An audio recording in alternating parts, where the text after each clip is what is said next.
What would happen if, instead of the weather looking like this, it was this? Cloudy with a chance of meatballs. Henry and I were betting on how many pancakes we each could eat, and Grandpa was doing the flipping. Seconds later, something flew through the air and headed towards the kitchen ceiling and landed right on Henry. After we realized that the flying object was only a pancake, we all laughed, even Grandpa.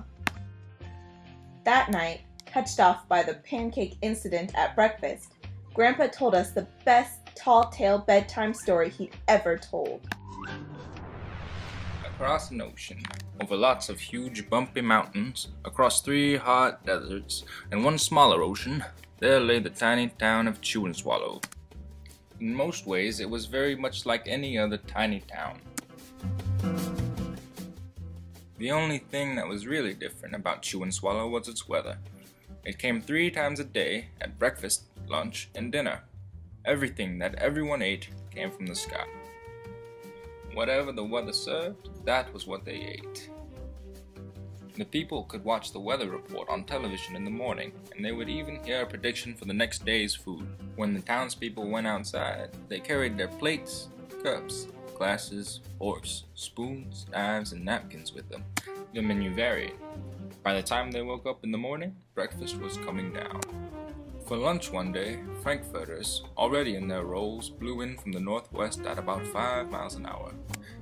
Dinner one night consisted of lamb chops, becoming heavy at times, with occasional ketchup. The sanitation department cleaned things up after every meal and fed all the dogs and cats. Life for the townspeople was delicious until the weather took a turn for the worse.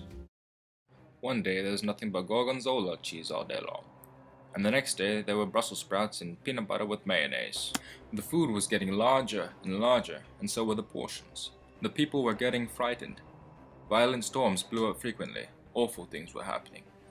There was a storm of pancakes one morning and downpour of maple syrup that nearly flooded the town.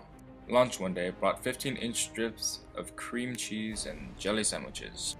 There was an awful salt and pepper wind accompanied by an even worse tomato tornado.